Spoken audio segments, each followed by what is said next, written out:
For nearly 40 years, one out of every two vacuum cleaners sold in Britain carried a single name. The word for vacuuming itself became that name. Millions of families never asked which brand cleaned their carpets. They simply said they were hoovering, even when the machine in their hands was not a hoover at all. It began in a leather goods shop in Ohio, with 6 workers hand-assembling 6 machines a day. It grew into a global empire that outfitted American living rooms and British households alike, generation after generation, so trusted that the British Crown gave it a royal seal of approval. Then, in the winter of 1992, one advertising campaign built on free airline tickets brought that empire to its knees within months, costing more than the promotion ever earned. How does a company that survived 2 world wars and the Great Depression nearly destroy itself with 2 free plane tickets? The answer says less about vacuum cleaners than about the fragile promises companies make, and the ordinary people left to collect on them. James Murray Spangler was 59 years old when his lungs finally forced him to solve a problem no one else had bothered to fix. Born in 1848, he had spent much of his life drifting between trades: carpenter, night watchman, inventor of small, forgettable things, before landing a job that seemed beneath a man of his restless mind: janitor at a department store in New Berlin, Ohio, in a building known as the Fulwell Building. Every night, he pushed a heavy carpet sweeper across the floors, and every night, the dust it kicked into the air settled into his chest. Spangler suffered from asthma, and the sweeper, he became convinced, was slowly poisoning him. So in 1907, working largely alone, he began to build something else. He took a tin soap box, cut a hole in it, and mounted an electric fan motor salvaged from a ceiling fan. He attached a broom handle for balance and borrowed a pillowcase from the store shelves to catch what the machine pulled in. It was clumsy, loud, and held together more by determination than engineering. But when Spangler switched it on, the dust that had haunted him for years was pulled away from his face instead of thrown into it. He called it a suction sweeper. He had built, without quite realizing it, the world's first workable upright vacuum cleaner. Spangler patented his invention in 1908 and tried to manufacture it himself, assembling 2 or 3 machines a week with his own 2 hands, his son helping with the frame, and his daughter sewing the dust bags. It was not enough. He had no capital, no factory, and no way to reach more than a handful of customers. What he did have was a cousin named Susan Hoover, who tried one of his early machines in her own home and found that it worked exactly as promised. She told her husband. William Henry Hoover was, by any measure, an unlikely savior for a vacuum cleaner. Born in 1849 in Ohio, he had built a modest but steady business, manufacturing leather goods, saddles, harnesses, horse collars, the tools of a world still moving on 4 legs. But Hoover could see that world ending. Automobiles were multiplying on American roads, and the demand for leather harnesses was shrinking with every passing year. He needed something new to build. In 1908, he bought Spangler's patent, kept Spangler on as a partner and production supervisor, and set up a small assembly operation in the corner of his own leather shop. Hoover's genius was never mechanical. It was in how he chose to sell the thing. Rather than gamble on customers buying a strange machine sight unseen, he placed a modest advertisement in the Saturday Evening Post, offering 10 days of free use to anyone who wrote in and asked. He did not mail the machines directly. Instead, he partnered with reputable local stores, let them keep the commission on every sale, and in doing so built the first national dealer network the company would ever have. A foundation that would outlast Hoover himself. The first customers were not wealthy industrialists or curious hobbyists.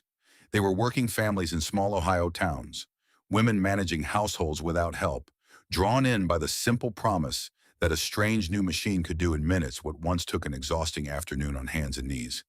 They did not know they were present at the beginning of something that would define American and British homes for the next 100 years.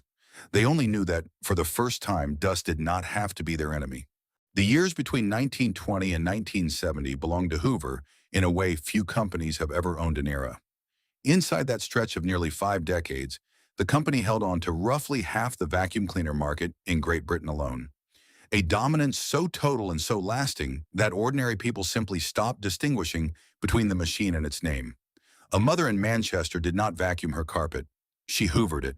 A father in Cleveland did not buy a vacuum cleaner for his wife's birthday. He bought her a Hoover. The brand had done something almost no other company in history managed to do. It replaced a verb. That transformation did not happen by accident. In 1926, Hoover's engineers introduced the beater bar, a metal rod fitted into the base of the machine that tapped against carpet fibers, while the suction pulled dirt free, loosening embedded grime that older sweepers had simply pushed around. The company built an entire advertising identity on the innovation, coining a line that would outlive the decade that produced it. It beats as it sweeps as it cleans. The rhythm of those words became as familiar to American households as a nursery rhyme, repeated on radio spots and printed on catalog pages until the phrase and the machine were inseparable in the public mind. By the 1930s, Hoover understood that a vacuum cleaner was no longer simply a tool. It was an object people would keep in plain sight, something that said as much about a household as its furniture did. The company brought in Henry Dreyfuss, one of the era's most sought-after industrial designers, and paid him $25,000, an extraordinary sum at the time, to reshape the company's entire product line. What emerged in 1936 was the Model 150, a machine with clean, streamlined curves that looked less like an appliance and more like something borrowed from the age of ocean liners and Art Deco skyscrapers. For the first time, a vacuum cleaner was something a family might proudly leave standing in the hallway rather than hide in a closet. Picture a household in the late 1950s, not long after the war had ended, and the promise of a better, more modern life had settled over American and British neighborhoods alike. A delivery arrives at the front door. Inside the box sits a Hoover convertible, its body finished in a bold, confident red instead of the somber blacks and browns of earlier decades. The woman of the house lifts it out, plugs it in, and switches it on for the first time. The sound is different from what she remembers of her mother's old carpet sweeper, a steady mechanical hum instead of the scrape of bristles. She guides it across the living room rug, and where dust and crumbs had settled invisibly for days, a clean, ordered path appears behind her. It does not simply clean the floor, it performs cleanliness, visibly, satisfyingly, in a way that makes the work feel like progress rather than drudgery. Neighbors notice the box on the porch before they ever see the machine itself. Word travels down the street faster than delivery trucks do. This was the era when 3 generations of the same family might all reach for the identical brand without a second thought.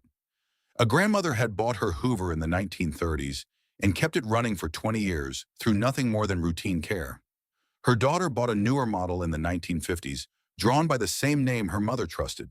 Her granddaughter, coming of age in the 1960s, inherited not just a machine, but an assumption that when it came to keeping a home clean, there was only one name worth considering. Few products in American or British life managed to cross that many kitchen floors, that many decades, without ever losing the trust of the people who use them. Inside the company, the feeling among employees was one of quiet, settled pride. Workers at the North Canton, Ohio factory understood they were not simply assembling motors and housings. They were building the machine that half of Britain and a significant share of America relied on to keep their homes in order. And that knowledge shaped the way the factory floor operated. Careful, consistent, almost ritualistic in its attention to quality. Across the Atlantic, at the Perivale plant outside London, the same sense of purpose held. To work for Hoover was to work for a name that meant something the moment you said it out loud. What made a name become a household word in the first place, if not the quiet, repeated trust of millions of ordinary mornings when the machine simply worked exactly as promised? That trust, built patiently across 2 continents and half a century, would prove to be the very thing the company gambled with when it reached for something faster than trust. A promise so generous it would eventually cost the company everything it had spent 50 years earning. By the 1930s, Hoover's ambitions had outgrown Ohio entirely. The company that began as a corner operation inside a leather goods shop had already proven it could dominate American households, and its leadership understood that the same appetite for a clean, modern home existed across the Atlantic. The decision to expand into Europe was not a cautious test. It was a full commitment. Hoover built a factory in Paravolum, on the outskirts of London, and staffed it to serve not just Britain, but a growing customer base across the continent. The choice would prove to be one of the most consequential the company ever made. Though no one standing on the factory floor in those early years could have known how completely it would come to define Hoover's fate. The model behind this growth was straightforward but demanding. Rather than franchising, as many American consumer brands of the era chose to do, Hoover relied on direct manufacturing paired with the national dealer network it had built decades earlier. Local stores authorized to sell and service Hoover machines, each one another thread connecting the company to a town, a neighborhood, a street of houses that had never seen a vacuum cleaner before. It was a slower, costlier way to grow than licensing the name to others, but it kept quality and reputation firmly under Hoover's own control, at least for a time. The pace of that growth can be measured less by financial charts than by milestones ordinary people could see for themselves. In the span of a few short decades, Hoover moved from a single Ohio factory serving American towns to a transatlantic operation with a major manufacturing base in England. Dealer networks stretching across dozens of American states and a foothold spreading into other European markets.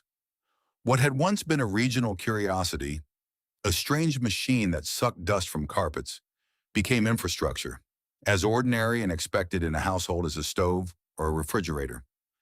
By the time the post-war boom reached its height, Hoover was no longer simply selling vacuum cleaners. It was selling an entire category of domestic life that its earliest customers in New Berlin, Ohio, could scarcely have imagined. That growth came with a quieter, more complicated cost. As the product line expanded, Hoover stopped being a company that made one excellent machine and became a company that made many. Washing machines, refrigerators, hair dryers, can openers, electric grills, toasters, coffee makers, waffle makers. Each new appliance carried the same trusted name, and each one, for a time, sold well simply because it did. But a name stretched across a dozen product categories inevitably means something slightly less specific than it once did.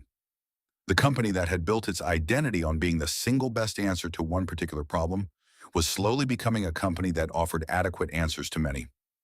Few customers notice the shift in real time. It rarely announces itself. It simply accumulates, one new product line at a time, until the thing that made a brand exceptional has been diluted into something merely reliable. For the people who worked inside this expanding company, the moment held two very different meanings depending on where they stood.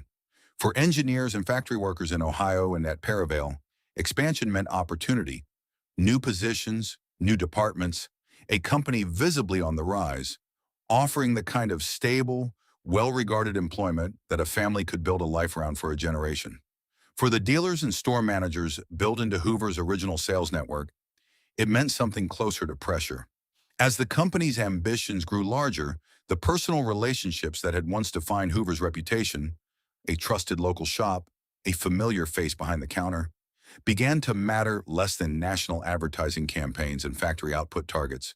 The intimacy that had built the brand in its first decades was gradually being replaced by scale. By the middle of the 20th century, Hoover stood at the edge of the pinnacle it had spent 50 years climbing toward. Its name had crossed an ocean. Its factories ran at capacity on two continents. Its products filled homes not because families were told to buy them, but because 3 generations of the same household had never known another name to trust. What could possibly threaten a company that had already become part of the language people used to describe their own homes? The answer to that question was still decades away, but the very scale that made Hoover feel unshakable was quietly building the conditions for the kind of catastrophic misstep that only a company convinced of its own permanence could make. By the time Hoover reached its full height, sometime in the decades stretching from the 1940s through the late 1960s, the company had achieved something that deserves to be stated plainly, once before the story turns toward everything that came after. Hoover held roughly half of the entire vacuum cleaner market in Great Britain, a share it maintained not for a single golden year, but for nearly 40 consecutive years. An unbroken run of dominance that few consumer brands in any country, in any era, have ever matched. In the United States, its name carried the same unquestioned authority, synonymous with the machine itself in millions of households from coast to coast. This was not market share. This was cultural ownership. There is a particular kind of achievement in becoming part of a language, and Hoover managed it in a way that can be measured in ordinary conversation rather than sales figures. Across Britain and Ireland, people did not vacuum. They hoovered. A mother calling upstairs to her children did not ask them to clean their rooms with the vacuum cleaner. She told them to hoover the carpet. The word appeared in dictionaries, in casual speech, in newspaper columns, entirely detached from whichever brand of machine actually sat in the closet. No advertising campaign can manufacture that kind of linguistic ownership. It has to be earned slowly, one trusted household at a time, across an entire generation. The company's presence in popular culture reflected that same saturation. Hoover advertisements were a fixture of American and British print media and television throughout the post-war decades, appearing in the same pages and time slots as the biggest household names of the era. The brand did not need to explain what it sold.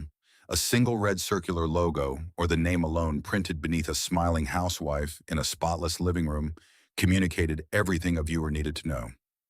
This was not a company introducing itself. This was a company reminding people of something they already understood. Behind that public image stood a workforce that understood, in a very concrete way, what it meant to build something the entire country depended on. At the North Canton, Ohio, headquarters and at the Perival plant outside London, employees worked inside factories running at full capacity, producing machines that would end up in nearly every other house, on nearly every street in 2 countries. There was a particular kind of pride available to a Hoover factory worker in those years. Not the abstract satisfaction of a paycheck, but the tangible knowledge that the object leaving the assembly line that afternoon would likely still be running in someone's home 20 years later, trusted and depended upon by people the worker would never meet. What made this dominance remarkable was not simply its scale, but its reach across generations within the same families.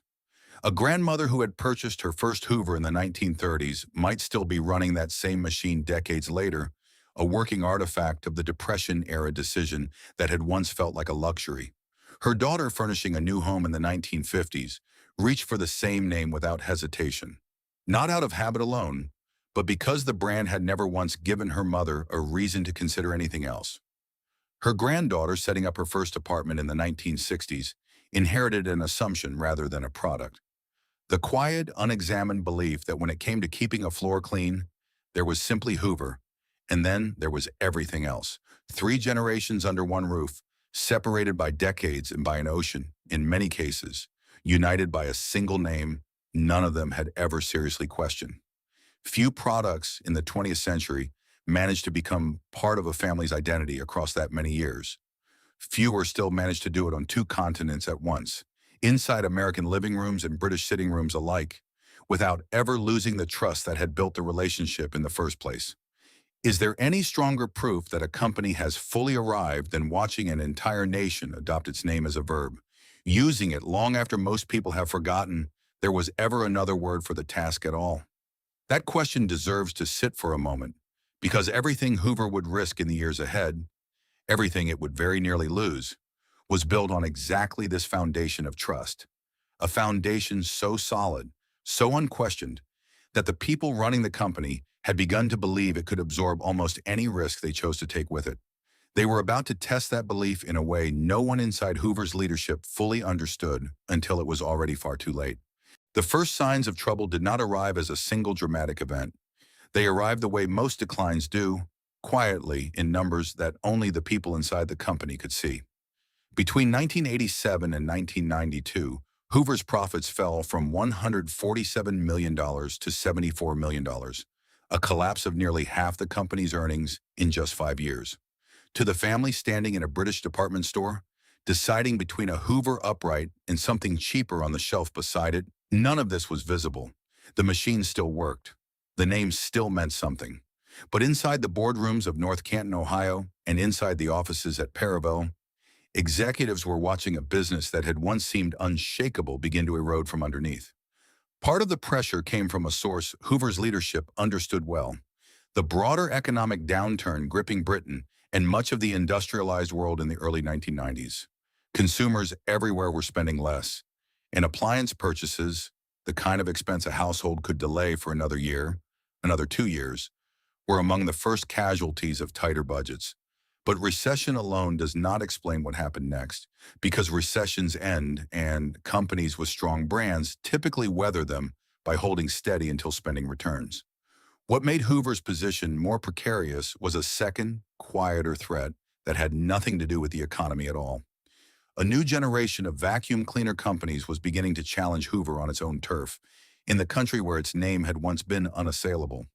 Upstart British manufacturers, most notably a company built around an entirely new kind of suction technology that eliminated the need for a disposable bag, were starting to win over customers who had never questioned their loyalty to Hoover before.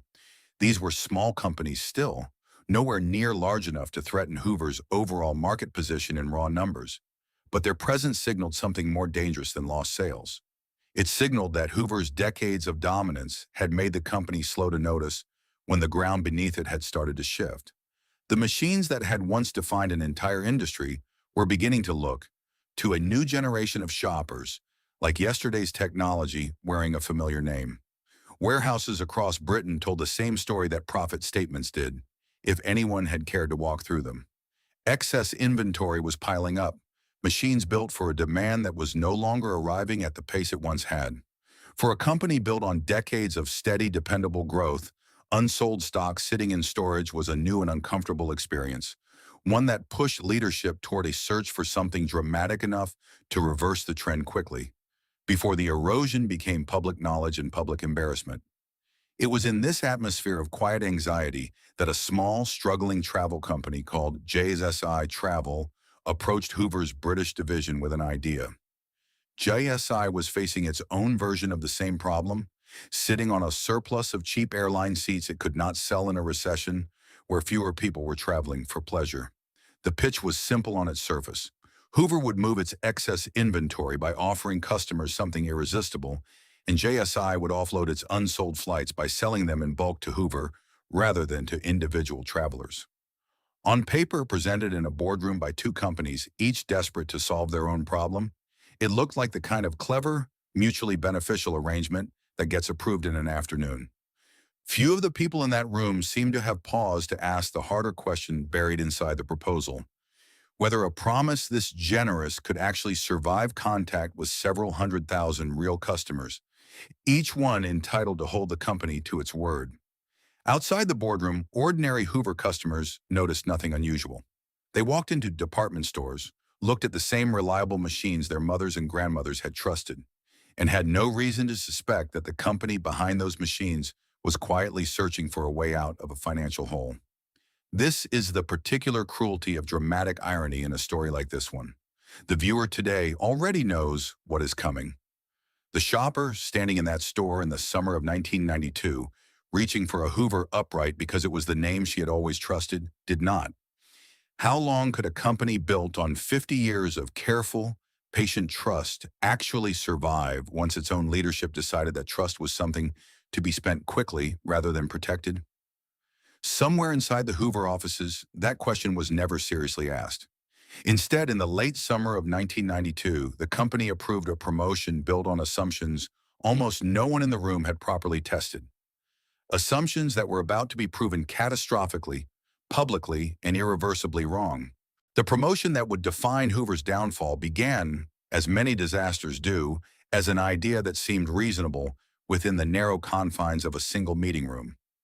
In the initial months of 1991, well before the offer expanded into anything resembling the disaster it would become, Hoover's British division tested a smaller version of the idea.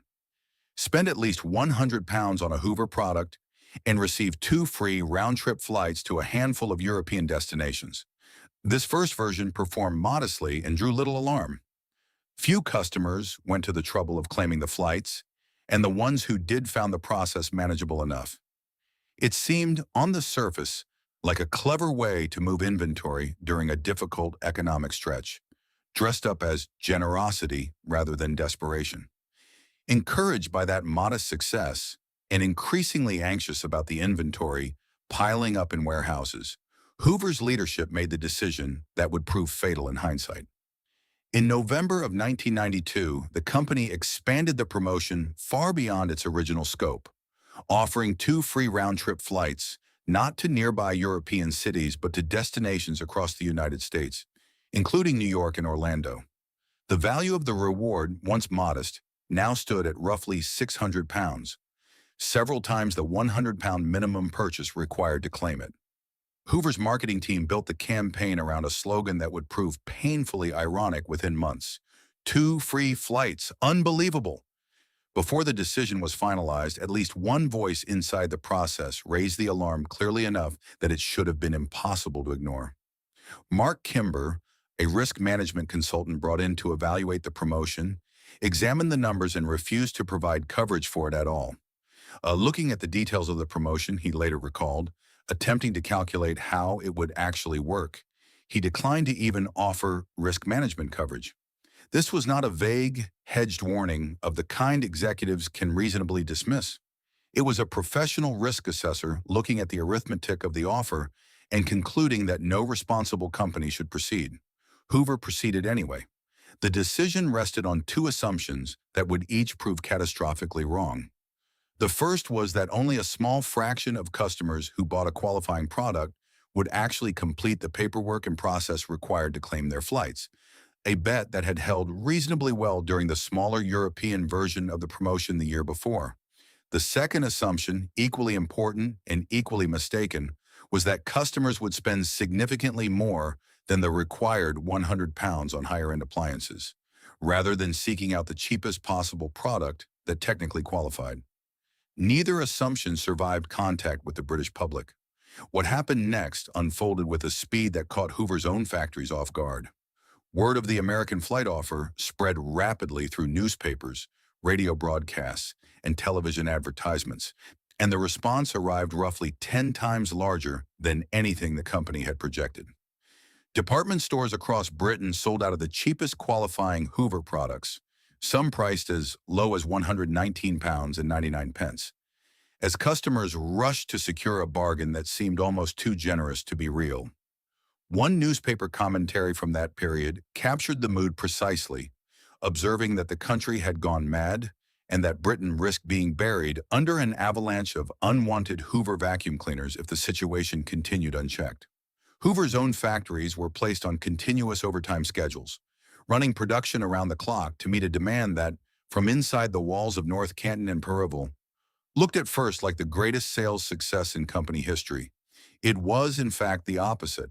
An estimated 200,000 to 300,000 people ultimately purchased qualifying products specifically to claim the flight offer, generating an obligation for as many as 600,000 individual airline tickets, a number that dwarfed anything Hoover or its travel partner had the financial capacity to fulfill. The gross sales generated by the entire promotion totaled somewhere near £30 million. The estimated cost of honoring the flights those sales had promised ran conservatively above £100 million, and some assessments placed the true cost even higher. The math that Mark Kimber had refused to certify a year earlier had finally arrived, in full at Hoover's door. Faced with an obligation it could not possibly meet, the company's response revealed something more troubling than simple financial miscalculation. Rather than honoring the promise it had advertised, Hoover began looking for ways to quietly reduce the number of customers who could successfully claim their flights.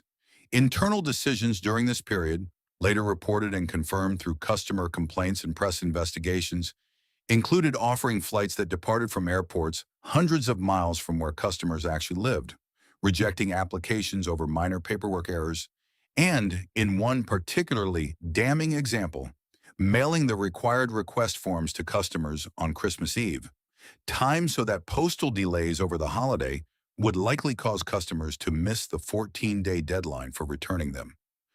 These were not accidents of an overwhelmed customer service department. They were deliberate strategies designed to protect the company from an obligation it had made publicly and enthusiastically, at the direct expense of the very customers who had trusted the offer in good faith. For the employees on Hoover's factory floors, the experience during these months carried a strange, almost dissonant quality. Workers saw record production numbers, overtime pay, and a company seemingly busier and more successful than it had been in years. Few had any visibility into the mounting liability accumulating on the other side of the business. the gap between what the company had promised and what it could actually deliver. The people building the machines had no way of knowing they were manufacturing the very evidence of a promise the company had no intention or no ability of keeping in full. One of Hoover's own executives later offered what may be the most candid acknowledgement of how badly the company had misjudged the situation, telling shareholders that the production losses forecast for the coming years ran into the millions of dollars, and that the overwhelming majority of that damage was attributable to the European division specifically. It was, in its own understated corporate language, an admission that a single marketing decision had inflicted damage the company would spend years and tens of millions of dollars trying to repair. When a professional risk consultant had already done the arithmetic and refused to certify it as safe, who inside Hoover's leadership made the choice to proceed regardless? And what did they believe they understood about their own customers that a trained risk analyst did not? That question would not be answered inside a boardroom. It would be answered instead by hundreds of thousands of ordinary customers standing at department store counters, filling out forms they believed would send them to America. Customers who were about to discover, one denied application at a time, exactly how far a trusted company was willing to go to avoid keeping its word. The first customers to discover the truth about Hoover's promise did not learn it from a news broadcast or a company statement. They learned it one denied form at a time, standing in kitchens across Britain, staring at rejection letters that offered vague, shifting explanations for why the flights they had been promised were, for one bureaucratic reason after another, not actually available to them. Among these customers was a man named David Dixon, whose story would later become one of the most widely cited examples of the promotion's human cost. Dixon had purchased a Hoover washing machine specifically to qualify for the American flights, advertised in every newspaper and television commercial that autumn. When the machine broke down and a Hoover technician arrived to repair it, the encounter took an unexpected turn. According to Dixon's own account, the technician told him, in essence, that anyone who believed buying a washing machine would actually secure 2 tickets to America must be a fool. It was a moment of stunning, almost accidental honesty from deep inside the company's own repair network, a technician inadvertently confirming what thousands of customers were only beginning to suspect. The company itself did not believe in the promise it had spent months advertising. Stories like Dixon's began accumulating throughout early 1993, each one small on its own, collectively devastating in volume. Customers described receiving flight offers that departed from airports hundreds of miles from their homes, offers so impractical they amounted to a de facto denial dressed up as an accommodation. Others described request forms that arrived suspiciously close to their 14-day deadline, or not at all, followed by rejection notices citing missed windows the customers had never realistically been given a chance to meet. What had been sold to the British public as a generous, almost too good to be true reward for loyalty was revealing itself, household by household, as something closer to a trap. By 1993, the anger that had been building quietly inside individual homes found an organized voice. A pressure group calling itself the Hoover Holidays Pressure Group formed under the leadership of 2 men, Harry Sitchie and Sandy Jack, who had grown tired of navigating Hoover's rejection process alone and decided the company needed to answer to more than individual complaint letters. The group's tactics were direct and, for a company that valued its reputation as much as Hoover did, deeply uncomfortable. Members purchased shares in Hoover's American parent company, Maytag, specifically so they could attend the corporation's annual shareholder meeting in Newton, Iowa, and confront leadership face-to-face on ground the company could not control. At that meeting, Sandy Jack stood before Maytag's chief executive, Len Hadley, and pressed him directly on the thousands of British customers who felt they had been deliberately misled. The confrontation made headline news on both sides of the Atlantic, transforming what Hoover had hoped would remain a manageable customer service problem into a public reckoning playing out in front of the company's own shareholders. The press, meanwhile, had found in the Hoover flights fiasco exactly the kind of story that captures a national mood. A beloved, trusted household name revealed to have gambled recklessly with the goodwill of ordinary families and then tried to wriggle out of the consequences. British newspapers that had spent decades printing straightforward Hoover advertisements now printed investigations and editorials skewering the company's handling of the crisis. The same publication that had joked a year earlier about Britain being buried under an avalanche of unwanted vacuum cleaners now covered the unfolding scandal with the tone reserved for genuine institutional failure. What had begun as a marketing story became, within months, a story about trust, class, and the gap between what large companies promise and what they actually deliver to the people who believe them. The financial toll of the promotion, once the dust settled, proved every bit as severe as the early warnings had predicted, and in some tellings worse. Estimates of the total cost to Hoover's European operations ranged as high as £48 million, a staggering sum measured against gross promotional sales of roughly £30 million. Some analyses place the true damage, factoring in lost sales, legal costs, and reputational harm, considerably higher still. Whatever the precise final figure, the arithmetic was unambiguous in one respect. The company had spent enormous sums attempting to either fulfill or evade a promise it should never have made in the first place, and it had very little to show for the expense beyond a damaged name and a mountain of unresolved customer anger. The legal consequences stretched on far longer than anyone inside Hoover's leadership had likely anticipated when the promotion first launched. In 1994, Sandy Jack took Hoover to court over the broken promise, opening a chapter of litigation that would drag on for years rather than months. By 1997, 5 years after the original campaign, Hoover was still returning to court to defend itself against customers who claimed they had been misled by offers of flights they could never realistically have redeemed. A company spokeswoman's public insistence that the promotion was, in her words, over and done with, rang hollow against a legal battle that showed no sign of actually ending. One that threatened, if Hoover lost its test cases, to open the door to thousands of additional compensation claims from customers who had never pursued legal action on their own. Inside the company, the human cost of the collapse extended well beyond the executives who had approved the doomed promotion. The financial damage rippled outward into decisions about the company's very structure. Hoover's European operations, weighed down by losses that would take years to fully calculate, never recovered the standing they had held before 1992. The division that had once commanded roughly half the British vacuum cleaner market, built patiently across 4 decades of trusted service, entered a period of decline from which it would never emerge as the dominant force it once was.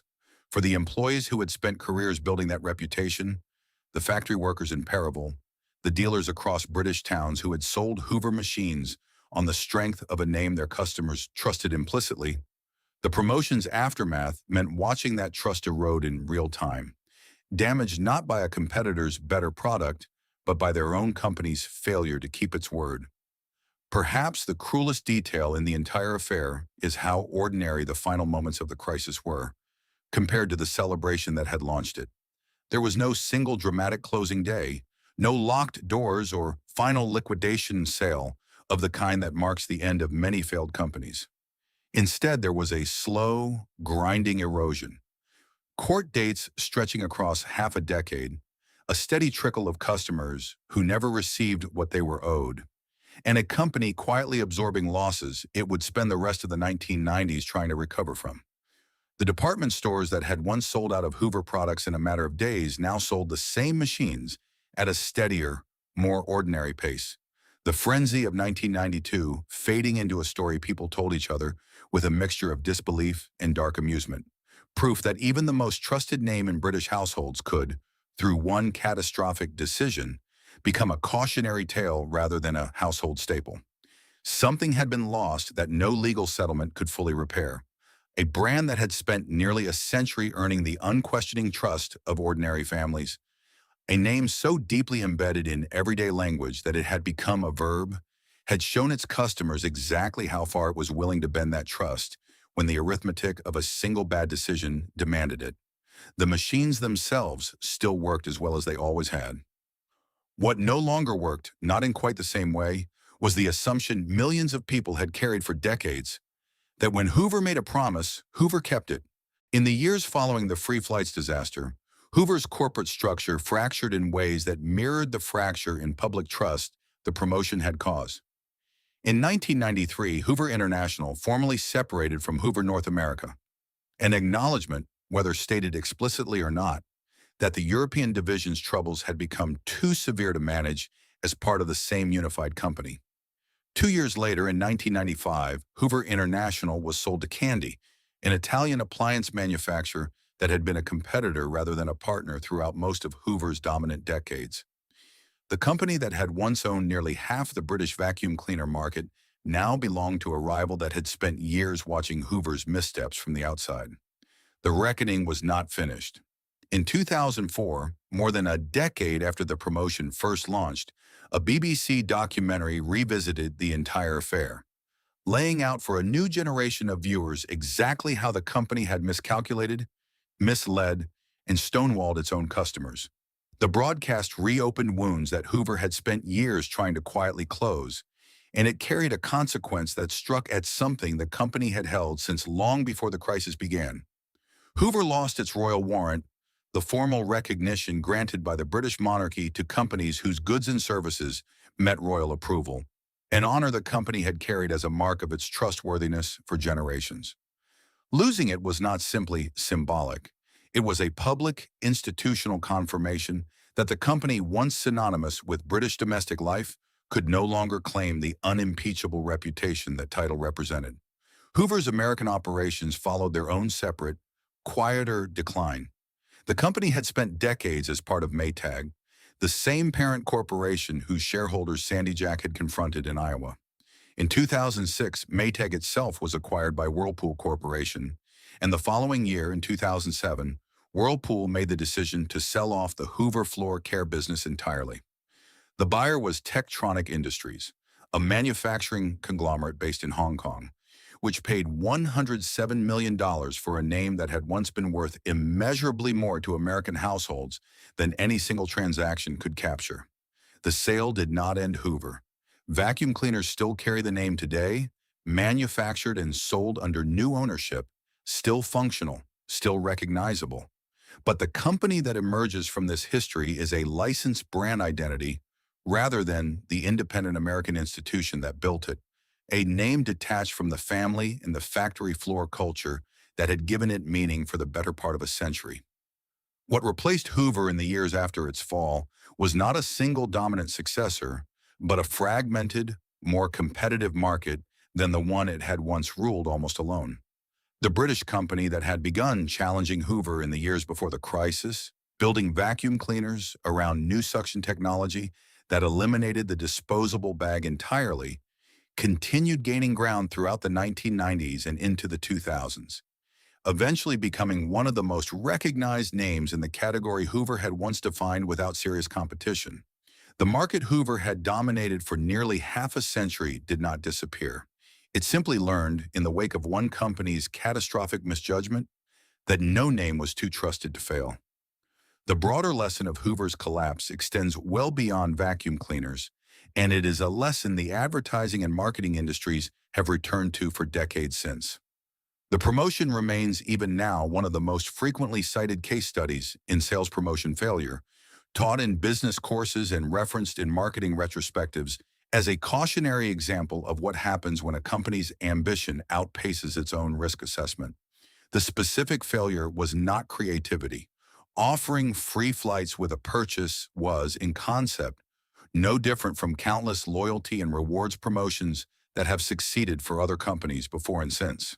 The failure was refusing to listen to the warning already sitting on the table, delivered by a professional who had done the math and declined to certify the plan as viable. Hoover's leadership chose confidence in the strength of its own name over evidence, and that confidence proved to be the single most expensive miscalculation in the company's history. For the communities most directly tied to Hoover's fortunes, the economic impact of the collapse extended well past the executives who made the decision. Workers at the Paravel plant and the dealers across British towns who had spent careers selling and servicing Hoover products absorbed the consequences of a decision made far above their own positions. Watching a company they had helped build shrink into something smaller and less certain than the institution they had known. North Canton, Ohio, the town that had grown up around Hoover's original factory, felt its own version of that same quiet contraction as ownership of the American operations changed hands and manufacturing decisions, moved further from the town that had given the company its name and its identity. What does it mean when a brand disappears not because its products stopped working, but because the trust behind its name was spent faster than it could ever be earned back? That question outlives the company that raised it. Hoover's machines still clean carpets today, built by different hands under different ownership, carrying a name that once meant something far larger than the object itself.